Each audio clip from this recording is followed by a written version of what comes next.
नमस्ते। हमारे साप्ताहिक कार्यक्रम अशोक वानखेड़े साहब के साथ बातचीत में आपका स्वागत है। अशोक भाई, नमस्कार। नव वर्ष की बहुत-बहुत शुभकामनाएँ, सारे दर्शकों को बहुत-बहुत शुभकामनाएँ और ईश्वर करे कि ये वर्ष भारत देश के लिए कम से कम जितना झगड़ा-फसाद हो रहा है वो उसमें कमी आए, ज़ीरो तो नहीं कहेंगे। अशोक भाई, एक बड़ी घटना हुई जब लास्ट हम लोग पिछले बुध को बात किए थे, उसके और आपके बीच में डॉक्टर मनमोहन सिंह नहीं रहे। और डॉक्टर मनमोहन सिंह को यही होता है कि जब शायद उनकी अहमियत उनके जाने के बाद इस देश को ज़्यादा समझ में आएगी और ये भी समझ में आएगा कि एक व्यक्ति जिसने 2014 तक इस देश को एक मुश्किल हालात से निकाला था, उसको बेटर यूटिलाइज किया जा सकता था। सरकार किसी की भी होती, वो कोई उनको कोई पद नहीं चाहिए था, कोई वो नहीं चाहिए था, लेकिन उनसे शायद राय मशवरा अगर ये सरकार लेती तो शायद बेहतर होता। लेकिन उसके उलट जिस तरह से डॉक्टर मनमोहन सिंह के उनके अंतिम संस्कार को लेके सरकार ने जो छोटा पद दिखाया, मैं और कुछ नहीं कहूंगा, और भाजपा ने छोटा पद दिखाया, वो बहुत से चीजों को स्पष्ट और कर देता है कि ये जो भाजपा की विचारधारा और बाकी लोगों की विचारधारा में क्या फर्क है। मैं पहली एक श्रद्धांजलि के रूप में डॉक्टर मनमोहन सिंह के बारे में आपके दो शब्द, और उसके बाद भाजपा की जो ये पॉलिटिक्स हुई है डॉक्टर मनमोहन सिंह को लेके। अशोक भाई। सर्वप्रथम मैं सभी दर्शकों को नए साल की बधाई देता हूं, लेकिन अपेक्षा करता हूं कि नया साल, जैसा कि आनंद भाई ने कहा, झगड़े फसाद से दूर हो, संविधान की रक्षा हो, देश संविधान से चले, इसी में हम सबकी भलाई है। बस यही प्रार्थना है। संविधान में महंगाई कम भी आ जाती है, बेरोजगारी खत्म भी आ जाती है। संविधान बहुत सारे अधिकार देते हैं, बस अधिकारों की रक्षा हो, इसी भगवान के प्रति श्रद्धा रखते हुए प्रार्थना करता हूँ। दूसरी प्रार्थना, भारत के महान सपूत, एक अच्छे प्रोफेसर, अच्छे शिक्षक, एक अच्छा अर्थशास्त्री, विश्व के स्तर के अर्थशास्त्री, एक अच्छे प्रधानमंत्री, राजनीति के कभी रहे नहीं। क्योंकि अच्छा इंसान, मैंने एक सवाल किसी ने पूछा था डॉक्टर अब्दुल कलाम को कि आपको क्या लगता है कि देश का राष्ट्रपति पॉलिटिशियन होना चाहिए या वैज्ञानिक होना चाहिए? तो उन्होंने कहा कि नहीं, राष्ट्रपति भवन में आज तक जो भी लोग बैठे मेरे पहले के, उनमें से कोई शिक्षक थे, कोई पॉलिटिशियन थे, कोई किस विधा के लिए जाने जाते थे, सब ने इस राष्ट्रपति भवन का मान बढ़ाया है। मैं एक ही कहता हूं, देश में राष्ट्रपति कोई भी बने, वो एक इंसान होना चाहिए। वो इंसानियत डॉक्टर मनमोहन सिंह जी में थी।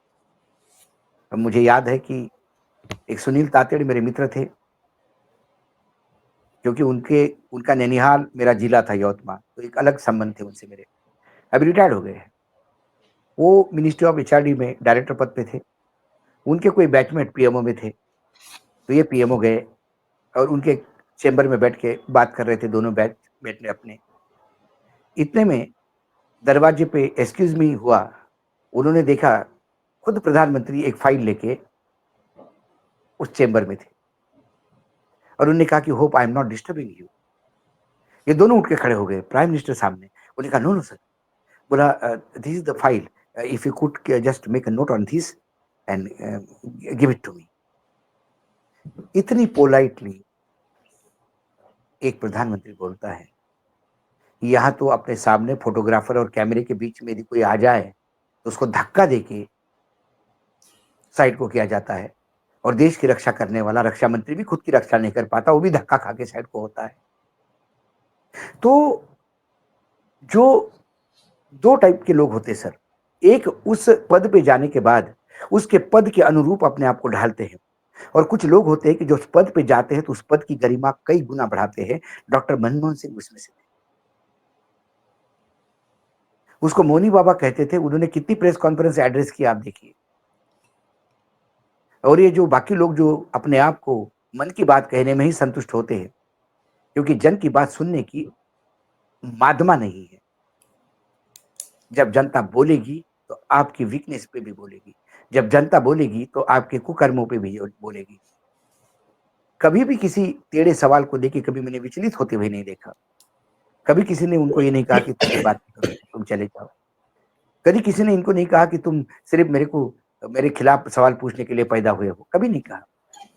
हर सवाल का जवाब दिया। वो मनमोहन सिंह थे। मनमोहन सिंह जब गवर्नर थे आरबीआई के, तो मुझे तब के गवर्नर आरबीआई में काम कर रहे जाधव साहब ने किस्सा सुनाया। बाद में वो नीति आयोग में गए, अब वर्तमान में वो सांसद है राज्यसभा के, नरेंद्र यादव। उन्होंने कहा कि किसी मसले पर, एक इशू पर, उन्होंने, नरेंद्र यादव भी इकोनॉमिस्ट थे, तो उनको कहा कि Narendra ji please, I need a solution on this, I am also working on that, you also work, let us see if we can get something. Narendra Yadav ने उनको 2 दिन बाद एक सोल्यूशन बताया। उन्हें कहा कि brilliant solution, how did you thought of it? तो नरेंद्र यादव ने एक किताब आगे की, आम्बेडकर साहब की लिखी हुई, उसमें एक पन्ना फोल्ड करके था। उन्होंने कहा कि ये है सर। और फिर उन्होंने देखा कि जो आम्बेडकर जी ने तब किताब में लिखा था, वो सॉल्यूशन बन के आज की स्थिति में था। तो उन्होंने कहा कि यस इंडीड, ये हम सबके गुरु है अर्थशास्त्र। ये एक एक मैं पॉलिटिकल एक आदमी थे, वो गए उनके पास, जानते थे डॉक्टर साहब को। उन्होंने कहा कि हमको राज्यसभा आना है। तो डॉक्टर साहब ने हंसते हुए कहा कि ये मैं नहीं देखता, ये राज्यसभा लोकसभा टिकट वगैरह, ये आप मैडम को बोलिए, this political things I don't look into. मुझे याद है कि जब वो वित्त मंत्री थे और पांडे करके एक सांसद थे, उन्होंने उनको आतंकी कह दिया फ्लोर पे। खालिस्तानी है बोलिए, आतंकी है। तो he was so hurt, he went to Narasimha Rao ji and said कि I want to resign. Narasimha Rao ji ने उनको बिठाया और कहा कि now you are a finance minister, you are not only a technocrat or a bureaucrat or expert in finance or whatever you say, आप अर्थशास्त्री है, सब अपने जगह पे है, लेकिन आप अब वित्त मंत्री भी है, आप मंत्री है। तो कभी कभी कुछ कुछ सांसदों को सिर्फ हंस के बोलने से ही मामला सॉल्व हो जाता है। पांडे जी बड़बोले हैं, उनके मन में आपके प्रति कोई ये नहीं है। हो सकता है कि कभी उन्होंने नमस्ते किया होगा, आपने जवाब नहीं दिया होगा, तो ऐसा हुआ होगा। आप कुछ मत करिएगा, यही पांडे जी आपकी वाह वाह करेंगे। आप पांडे जी को चाय पे बुलाइए। उन्होंने कहा सर मुझे, उन्होंने खालिस्तानी आतंकी कहा, no this is too much. उन्होंने कहा कि एक बार मेरी बात मानिए मनमोहन सिंह जी। फिर पांडे जी को उन्होंने चाय पे बुलाया, पांडे जी गए, उन्होंने पांडे जी का स्वागत किया। दूसरे दिन पांडे जी वित्त मंत्री के डिफेंस में पूरी ताकत के साथ उतरे। तो जो आदमी इतनी छोटी बात भी नहीं जानता था, क्योंकि वो पॉलिटिशियन ही नहीं था, जिस आदमी ने देश को की पूरी, मतलब आज यदि मोदी जी जो जिस टाइप का राजनीति कर रहे हैं, वो कर ही इसलिए पा रहे हैं क्योंकि इकोनॉमिक लिबरेशन इस देश को जो दिया, जो एक जखड़ा हुआ था देश अलग अलग पॉलिसीज पे, जकड़ा हुआ था लाइसेंस राज पे, उसे खोल के दिया। आनंद जी, मैंने वो दिन भी देखे हैं कि बजाज की स्कूटर का यदि आपका नंबर आ गया, वो 8-9 साल बाद आता था, तो घर में जश्न होता था कि नंबर आ गया है, अब 6 महीने के अंदर हमको स्कूटर मिलेगी। आज स्थिति ये है कि आप किसी शोरूम की तरफ 15 मिनट टिकटिकी लगा के देखो, तो सेल्समैन आपको बस अंदर खींच के नहीं ले जाता और बस खरीद ही लो गाड़ी आप। बड़े-बड़े विज्ञापन आते हैं कि हमारी गाड़ी खरीदिए, ये डिस्काउंट हो रहा है। ये किसने लाई पॉलिसी? ये मनमोहन सिंह ने लाई। आज आपको गैस घर पे मिलता है, मनमोहन सिंह। कई चीजें हैं जो मनमोहन सिंह जी के लिए लोग याद करते हैं। और मुझे पता जी है कि नरेंद्र मोदी जी जब पहली बार प्रधानमंत्री बने, तो एक कर्टसी विजिट के नाते वो इमीडिएट अपने जो पहले जो प्रधानमंत्री थे उनके घर गए थे, और टाइम मात्र 10 मिनट था, वो 40 मिनट बाद बाहर निकले। बहुत कुछ उन्होंने सीखा उनसे। उन्होंने कहा कि मैं मनमोहन सिंह से सीखता हूँ, लेकिन उसके बाद गंगा जमुना में पानी इतना बह गया, और लगातार तीसरी बार प्रधानमंत्री बनने के बाद जो दम्भ आया, जो अहम आया, वो इतना आया कि उस आदमी के लिए आपके पास जगह नहीं थी।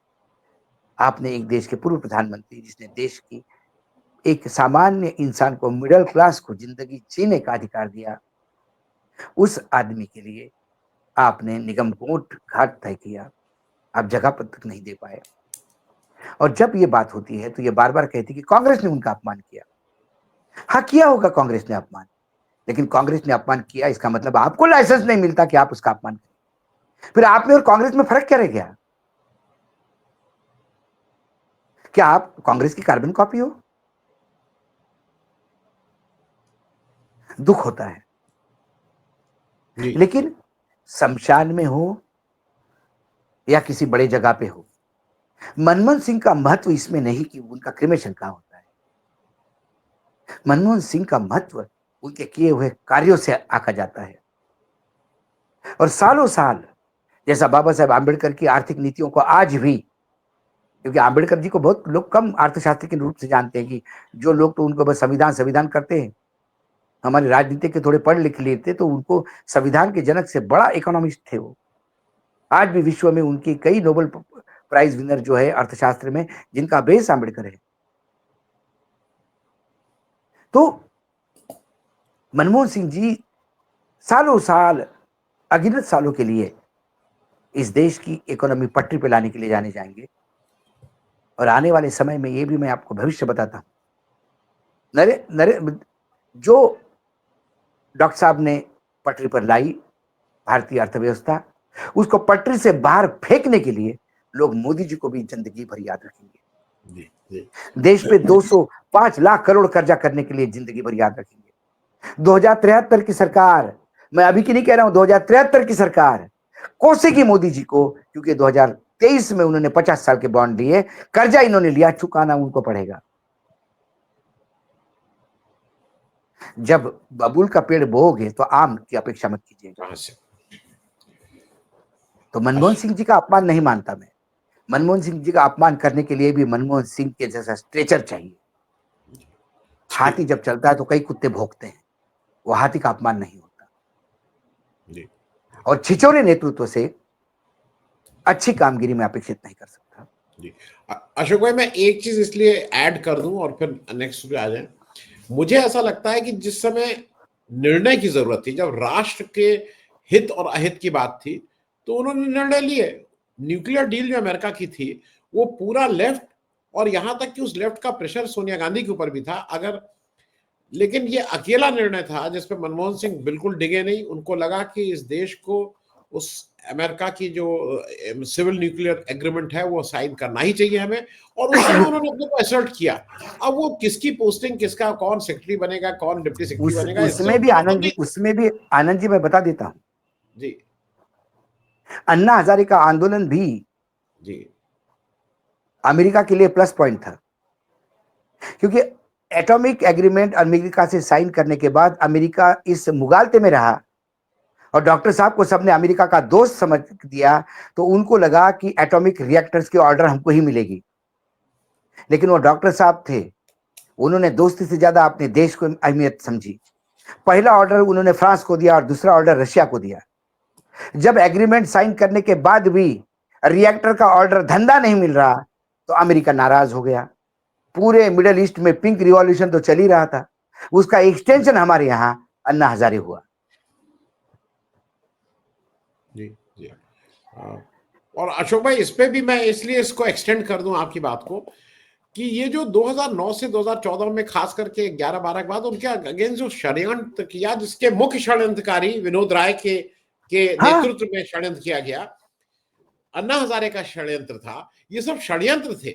और जो शायद उस समय हम लोग भी नहीं, हम ईमानदारी से बताएं, अन्ना हजारे के समय शायद उस भावनाओं में हम लोगों को भी लगा था कि नहीं नहीं, देश का कुछ नहीं ऐसा आनंद जी, जी, मैं लगातार कह रहा था, मुझे याद है अन्ना हजारे के आंदोलन में जब मैंने एबीपी न्यूज पे ये बोला था कि ये महाराष्ट्र की फ्लॉप फिल्म यहाँ क्यों रिलीज कर रहे हो, तो सारे लोग मेरे खिलाफ हो गए थे। मुझे मालूम था अन्ना हजारे क्या है। महाराष्ट्र में नेताओं ने अन्ना हजारे का कैसा यूज किया, दुरुपयोग किया, और कैसे अपने आपसी स्कोर सेटल किए, अन्ना हजारे को कैसा उंगलियों पे सब नचाते रहे, ये मैं बड़े नजदीक से जान रहा था। इसलिए अन्ना हजारे की परिणति, अन्ना हजारे के पूरे आंदोलन का प्रोडक्ट अरविंद केजरीवाल और कुछ नहीं। जी, जी, भ्रष्टाचार जैसे कि तैसा है। जी।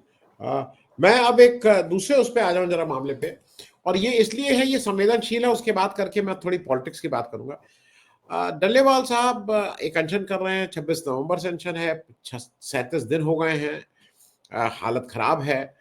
अ, केंद्र सरकार के कान पे जू नहीं रेंग रही है। और मुझे दूसरी चीज जो देख के दुख हो रहा है कि सुप्रीम कोर्ट उनको कवर दे रहा है, कि जिससे केंद्र सरकार धीरे से उससे, सुप्रीम कोर्ट डायरेक्शन दे रहा है पंजाब सरकार को कि इनको इनको हटाइए, इनको हटाइए। अरे भाई, पंजाब सरकार का उससे क्या लेना देना? मामला सारा केंद्र सरकार से है, डिमांड केंद्र सरकार की है, झूठ केंद्र सरकार ने बोला है, चिट्ठी केंद्र सरकार लिख के दिया था। डल्लेवाल साहब के 13 सूत्री मांगे केंद्र सरकार से, कह रहे नहीं वो हटाई हटाई। अरे भाई जब उनको कह रहे हो तो केंद्र सरकार को क्यों नहीं कह रहे हो कि तुम इसमें कुछ करो, 1 महीने के अंदर 10 दिन के अंदर कुछ कार्रवाई करो। मैं तो एक सामान्य इंसान होने के नाते मैं तो कहता हूं कि डल्लेवाल की जीवन मृत्यु का पूरा जिम्मा सुप्रीम कोर्ट पे है, क्योंकि अंत में इस देश में सर्वोच्च न्यायालय ही जो न्याय देता है। क्या प्रधानमंत्री तब जब मुख्यमंत्री थे क्या कब उन्होंने केंद्र को चिट्ठी नहीं लिखी थी?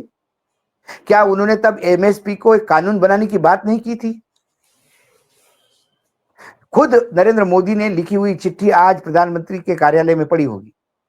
अपने चिट्ठी पे खुद प्रधानमंत्री बनने के बाद तो अमल कीजिए प्रधानमंत्री जी, कि तब आप सिर्फ सरकार को परेशान करने के लिए चिट्ठियां लिखते थे, उसके पीछे कोई आपकी प्रामाणिकता नहीं थी। और प्रामाणिकता थी तो जो चिट्ठी आपने लिखी थी कि एमएसपी को कानूनी जामा पहनाया जाए, तो आप पहना दीजिए, यही तो किसान चाहते हैं। लेकिन आपके उद्योगपति मित्र नहीं चाहते। तो आपको किसानों की किस कब चिंता? जब 700 मरने के बाद आपने कहा मेरे लिए मरे क्या, तो 701 और से क्या फर्क पड़ता है? Who cares? वो किनकी केयर करते हैं सारा देश जान चुका है। तो सर्वोच्च न्यायालय जो करेगा वो मुझे आश्चर्य नहीं लगा। सर्वोच्च न्यायालय केंद्र को पकड़ लेता तो मुझे लगता था कि क्या हो गया भाई, मेरे आकलन की विपरीत काम हो रहा है। सब एक थैले के चट्टे बट्टे हैं। जी। जो संविधान के रक्षक बने हुए हैं वो आंखें मूंदे हुए हैं, जिनको अधिकार मिले हैं वो अधिकारों के लिए लड़ रहे हैं, और जिनको अधिकार दिलवाने हैं वो मस्त सत्ता का मक्खन खा रहे हैं। अशोक भाई, इस बीच दिल्ली इलेक्शन अब थोड़ा गर्म होता जा रहा है। दिल्ली इलेक्शन के बहुत से आयाम हैं। अब आम आदमी पार्टी कह रही है कि जो कांग्रेस है वो बीजेपी की बी टीम है और कांग्रेस और बीजेपी में गठबंधन हो गया है। उधर वो एक अजीब सी बात कर रहा है। मतलब मुझे थोड़ा ताज्जुब हुआ जब अरविंद केजरीवाल साहब, क्योंकि मैं इनको ये मानता था कि एक इंजीनियर आईआईटी का पास आउट थोड़ा साइंटिफिक माइंड का होगा, जब वो पुजारी ग्रंथी इनकी लाइन लगवा रहे हैं, जब तुम लोग लाइन लगाओ और सब लोग वो करो। मेरे दफ्तर में 1-2 मेरे ब्राह्मण साथी हैं जो यहाँ काम करते हैं, वो कह रहे हैं कि भाई हम लोग भी अगर सर कुछ मामला बन सके तो नाम लिखवा दिया जाए, 18,000 रुपये आएगा ही आएगा। क्योंकि अगर ये क्या कर रहे हैं अरविंद केजरीवाल। मैं इसलिए बात कह रहा हूँ कि अरविंद केजरीवाल के पास एक अच्छा मॉडल था, स्कूल और अस्पताल लेके वो अच्छे से जीतते थे। ऐसी क्या जरूरत आ पड़ी कि ये सब ग्रंथी और क्या क्या शुरू कर दिया उन्होंने? किसी ने कुछ बात कही थी कि वो बहुत अच्छे समझदार इंसान थे, बाद में नेता हो गए। अरविंद केजरीवाल का वही हो गया।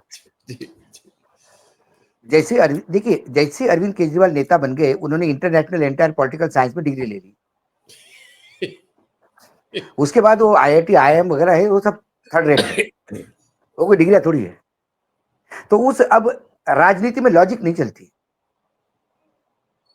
राजनीति में जुमलेबाजी चलती है, राजनीति में परसेप्शन बनाने का खेल है।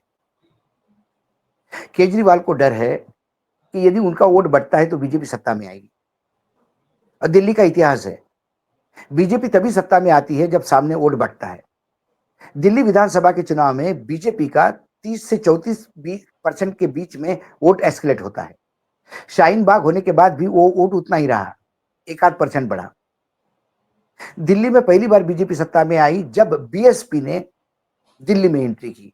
पूरा आउटर दिल्ली बीएसपी खा गया, कांग्रेस का वोट बढ़ गया, बीजेपी सत्ता में आ गई। केजरीवाल जी आ गए पृष्ठभूमि में, जैसे ही आ गए केजरीवाल सामने आ गए, वो पूरा कांग्रेस का वोट बैंक खा गए, कांग्रेस साइड में हो गई। अब कांग्रेस अपना वोट बैंक पूरी ताकत से वापस लेना चाहता है और केजरीवाल देना नहीं चाहता है। उसमें केजरीवाल थोड़े भी कमजोर पड़ गए, या कांग्रेस ने बहुत प्रयास करने के बाद 4-5% का भी वोट बैंक इधर उधर करवा दिया, तो फिर बीजेपी उसी 30-34% पे सत्ता में आ जाएगी। इसलिए वो बी टीम कहते हैं। तो पंजाब में या गुजरात में केजरीवाल क्या थे? कांग्रेस और बीजेपी की वहां लड़ाई थी, केजरीवाल बीच में घुस गए, कांग्रेस को खत्म कर दिया, बीजेपी की पहली बार अभूतपूर्व सीटें उनको मिली। केजरीवाल का वहां 12%। केजरीवाल कांग्रेस और बीजेपी के बीच में ये बोल के जाते हैं कि कांग्रेस वहां कुछ नहीं कर पा रही, हम करते हैं, तब वो बीजेपी की बी टीम नहीं होती। केजरीवाल गोवा में क्या करने गए थे? बीजेपी की बी टीम बन के गए थे। यदि आज कांग्रेस बी टीम है बीजेपी की, तो फिर केजरीवाल इसके पहले कई जगह बी टीम है, तो सभी बीजेपी की बी टीम है, तो फिर उसमें शर्म किस बात की? फिर आरोप प्रत्यारोप क्यों लगाना? सवाल यह है। कुल मिला के केजरीवाल जी के लिए यह समय थोड़ा डिफिकल्ट है। क्रेडिबिलिटी क्राइसिस हो रहे हैं, जो बीजेपी हमेशा क्रेडिबिलिटी पे के साथ खेलती है। केजरीवाल जी का खासकर वो जो मालीवाल करके जो महिला थी राज्यसभा सांसद, उसको पीटना, इस्तीफा, जो भी उसका आरोप है, जो भी हो, ये लोगों के गले नहीं उतरा। महिला इनसे बहुत नाराज है और बीजेपी इसको भुनाएगी। दूसरी ओर बीजेपी में नेताओं की क्राइसिस है, लीडरशिप क्राइसिस है, क्योंकि बीजेपी में जो दिल्ली का एक नेता हुआ करता था, मदन लाल खुराना और साहिब सिंह वर्मा के बाद बीजेपी में ऐसा कोई नेता ही नहीं जो पूरे दिल्ली का नेता हो। हमारे डॉक्टर साहब नेता थे, लेकिन जमुना पार के। बीच में कोई रिलायंस वाले नेता आ गए, कर्सी रिलायंस। कभी कोई कहां के नेता आते हैं, कहीं कहां के आते हैं। और बीजेपी में जो लोकल नेतृत्व जो उभरता था, जो ग्राउंड ग्रास रूट से ऊपर आता था, उसको खत्म करने में स्वर्गीय अरुण जेटली जी का बड़ा रोल रहा है। नहीं तो किरण बेदी वाला एक्सपेरिमेंट भी नहीं होता दिल्ली में। जी जी। क्राइसिस दोनों तरफ है, कांग्रेस में भी लीडरशिप क्राइसिस है। अजय माकन वो लीडर है जो चुनाव के टाइम लंदन भाग जाते हैं, चुनाव लड़ने से डरते हैं। उनको रेडीमेड थाली चाहिए खाने के लिए। शीला दीक्षित के बाद वहां नेता ही गायब हो गए। लवली पता नहीं बीजेपी में है कि बीजेपी के बाहर है। वो कांग्रेस के कब थे और आज भी कांग्रेस के है कि नहीं पता नहीं। तो कुल मिलाकर ऐसी स्थिति में उनको लगता है कि कांग्रेस जरा भी वोट शेयर अलग लड़के लेता है तो मेरा नुकसान है, इसलिए वो पहले से चिल्लाना शुरू कर देते हैं, B team B team B team B team. जी जी। मैं अशोक भाई, अब एक क्योंकि ये इम्पोर्टेंट है और इसलिए मुझे आपके पास इसकी सबसे लेटेस्ट फीडबैक रहता है। आप मुंबई बैठे भी हैं, मुंबई बैठे हैं, माफ कीजिएगा। भाजपा के फिर बड़ी कस के चर्चा है कि भाजपा के अध्यक्ष पद पे भाई संजय जोशी साहब आ ही रहे हैं अलग अलग तरह। तो ये केवल अटकलबाजी है कि ये अभी इसमें 3-4 महीना और इंतजार करना पड़ेगा? मुझे लग रहा था कि भाजपा का जो दो नाम संघ के तरफ से भाजपा में दिए गए थे, संजय जोशी और वसुंधरा राजे, इस पे भाजपा कुछ ये करेगी। लेकिन बीच में भाजपा ने एक नया पेतरा चला और एक नया समीकरण बनाने का प्रयास किया, हिंदुत्व का नेता बनने का प्रयास किया और संघ को साइड करने का प्रयास किया।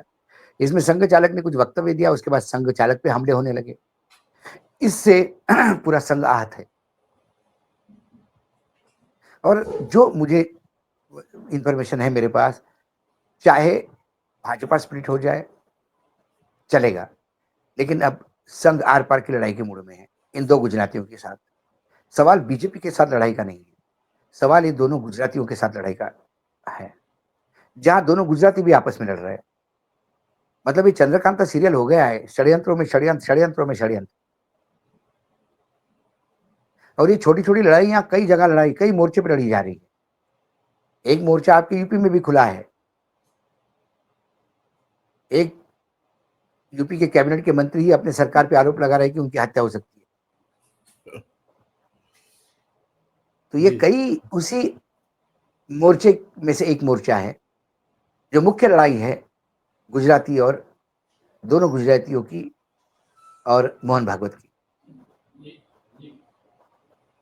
और यदि इन दोनों में से कोई एक भी अध्यक्ष बन गया तो संगठन पे पूर्ण रूप से संघ का कब्जा होगा, जो कई मुख्यमंत्रियों को जाना होगा, कई बदलाव आपको केंद्र में दिखाई देंगे, क्योंकि संगठन है तो सत्ता है। संगठन के आदेश के आगे सरकार नतमस्तक है। ये बीजेपी का ओरिजिनल जो एक फ्लेवर था, उसी फ्लेवर को वापस वो लाना चाहती जी जी। मैं अशोक भाई चलते चलते एक अंतिम वो, क्योंकि भाई जिसका भी इस एपिसोड को जो भी देख रहे हो उनका अगर कोई जुगाड़ हो तो जुगाड़ करें। एक पास की बड़ी दिक्कत हो गई है, जैसे लोग कहते हैं ना वो पास मिल जाए, ये पास मिल जाए। जयशंकर साहब अमेरिका पड़े हुए हैं पिछले 6-7-8 दिन से, और उनको हिदायत दी गई कि बिना पास लिए मत आना। पास चाहिए जो हमारे ट्रंप साहब जब हैंडिंग ओवर टेकिंग ओवर होगा उसमें मोदी जी को जाने के लिए पास चाहिए। जयशंकर साहब अभी तक पास नहीं कर पाए हैं, तो मैं इसलिए कह रहा हूं कि जो देखिए, और सुन रहे हो उसमें एक ये क्या महीना मामला है। एक महीना 1 महीना पहले से इनविटेशन जाना शुरू हो गए। चाइना के राष्ट्राध्यक्षों के इनविटेशन गया, इटली, इक्वाडोर, कई राज्यों के देशों के यहाँ से कंफर्मेशन आया है। भारत को अभी तक नहीं दिया, भारत चिंतित है। मुझे लगता है आनंद जी, इसको मैं बड़े प्रोस्पेक्ट्स में देखता हूँ। ये सवाल नरेंद्र मोदी या भाजपा का नहीं है, ये देश के 140 करोड़ लोगों की अहमियत का है। यदि भारत को नहीं बुलाया जाता तो ये भारत का घोर अपमान है। लेकिन ये अपमान जो जो पहले ही चरणों में पड़े हैं, उनका मान और अपमान क्या? हमारे नेताओं का तो, शीर्षस्थ नेताओं का तो मान अपमान नहीं है, लेकिन एक नागरिक होने के नाते मैं तो अपमानित होता हूँ। और ट्रंप ने तो जैसे ही जीत लिया, देखिए ट्रंप वहां के जो जीते हैं ट्रंप, उनका अमेरिका फर्स्ट, मैं ये कहूं कि मोदी का सुपरलेटिव मॉडल ट्रंप है अमेरिका में। कट्टरवाद पे वो चुनाव जीत के आए हैं। तो जब अमेरिका में कट्टरवाद चलाएंगे तो वहां भारतीयों का भी हनन होगा, अधिकारों का, भारतीयों को भी वहां पे पड़ेगी मार। उन्होंने आते से ही उस संगठन को ललकारा जो एक करेंसी लॉन्च करना चाहता था, जिसमें भारत अगुवाई कर रहा था। उन्हें कहा डॉलर के साथ खिलवाड़ करने का प्रयास मत करो, मैं सैंक्शन लगा के बर्बाद कर दूंगा। उन्होंने भारत की जो इंपोर्ट पे ड्यूटी लग रही है उसके ऊपर जिक्र करते हुए कहा कि फिर हमें भी टिट फॉर टैट करना पड़ेगा, हम भारत को औकात दिखानी पड़ेगी। वो लगातार भारत पे हमलावर है। यूरोपियन नेशंस और अमेरिका फिर ह्यूमन राइट्स को लेके लगातार भारत पे हमलावर है, और खासकर मणिपुर पे। मणिपुर के जो बीरेन्द्र सिंह ने माफी मांगी कि हमसे गलती हो गई, हमने ज्यादती कर दी, ये कर दी, वो कर दी, जो भी कुछ बोला है उन्होंने माफी मांग ली कि जो हुआ है मणिपुर में, वो भी अमेरिका अमेरिका को खुश करने के लिए था कि भाई अभी मणिपुर को भी हम माफी मांग रहे हैं, ध्यान देख रहे हैं, अब तो पास दे दो। और मैंने सुना चाइना के राष्ट्राध्यक्ष ने कहा कि भाई वो नहीं चाइना का आएंगे। राष्ट्राध्यक्ष बहुत बड़ा है, वो ऐसे ऊंचे आयोजन में नहीं जाएगा, हमारे सेक्रेटरी को भेजेगा। और हमारे सेक्रेटरी को हम भेज रहे हैं कि यार हम जाना चाहते हैं, हमारे लिए पास का जुगाड़ करो। अब याद आती है इंदिरा गांधी की, जो व्हाइट हाउस में हेनरी मतलब निक्सन को उनके मुंह पे सुला के खरी खरी और प्रेस कॉन्फ्रेंस का बाइकआउट करके निकली, अपने गाड़ी में बैठ के निकली। हेनरी किसिंजर गाड़ी के पीछे भागते रहे, madam please, madam prime minister please don't do this, और सीधा एयरपोर्ट आके भारत रवाना हुई। आते सी अटल जी को कहा कि ऐसी सी बात हुई। अटल जी ने कहा कि यहाँ आपका पक्ष और हमारा पक्ष मायने नहीं रखता, यहाँ देश की अस्मिता है। यदि अमेरिका को आप वहीं की धरती पर ललकार के आई तो पूरा देश आपके साथ है, हम भी आपके साथ हैं। वो लोग अलग थे, उन लोगों ने अपनी वाई लुटवाने के लिए अपने देश की इज्जत दांव पे नहीं लगी थी। यहाँ तो अमेरिका में मोदी मोदी कहलवाने के लिए आप देश को बेच रहे हैं। सही मायने में हमारी देश की स्थिति क्या है, औकात क्या है, ये अब दिखाई देती है। ट्रंप एक बार शपथ लेंगे, उसके बाद देखिए कि क्या होता है। और ये ट्रंप लगातार भारत के खिलाफ बोल रहे हैं। यदि न्योता नहीं आ रहा है और आना आ भी गया तो मैं सोचूंगा तो इज्जत बच जाएगी अपनी। जी नहीं तो क्या अमेरिकन चीजों पे बाइकआउट करने की औकात है ही भारत की? करना चाहिए। इंदिरा गांधी की सीट पे बैठे हो, इस सीट पे मतलब उस जगह पे इंदिरा नेहरू जी, उस जगह पे शास्त्री जी, उस जगह पे मोरारजी देसाई, अटल जी जैसे लोग बैठे हैं। उस चेयर की गरिमा रखने के लिए आपने कर देना चाहिए अनाउंस। देखते हैं अमेरिका क्या करता है। लेकिन पहले ही आप अमेरिका के दरबार में नतमस्तक हो तो आपसे अपेक्षा भी क्या की जा सकती है? जिसको आपने प्रिय मित्र माना वो किसी का मित्र नहीं है, वो सिर्फ अमेरिका के कट्टरवाद का मित्र है। वो वहां पे एलन मस्क का मित्र है। यदि एलन मस्क के लिए आपने पूरे रेड कार्पेट के साथ दरवाजे नहीं खोले तो आपको और लाचारी झेलनी पड़ेगी। और यदि एलन मस्क का भारत में आना का मतलब भारत के उद्योगपतियों का उल्टी गिननी शुरू होगी। तो अडानी अंबानी कैसे भी हो, जब एलन मस्क के सामने वो खड़े होंगे तो हम यकीनन उनका रक्षा करेंगे, क्योंकि वो भारतीय है। मैं हमेशा कहता हूं कि जब अमेरिका यदि भारत के अपमान करता है तो मैं मेरे प्रधानमंत्री के साथ खड़ा हूं। ये बात अलग है कि ये छिचोरेपन के कारण ही ऐसे दिन देखने को मिले हैं। जी, बहुत बहुत धन्यवाद अशोक भाई। और उम्मीद है कि भाई 2025 में हमारे प्रधानमंत्री जी को भी एक पास मिल जाए, आगे पीछे मिल कहीं का जाए। भी मिल जाए, बैठना मतलब किसी भी बिल्कुल, सीट का मिल जाए। तो मिल जाए। ईश्वर करे कि वो पास लेने में मिल जयशंकर साहब सफल हो। बहुत बहुत धन्यवाद। Thank you so much. जाए।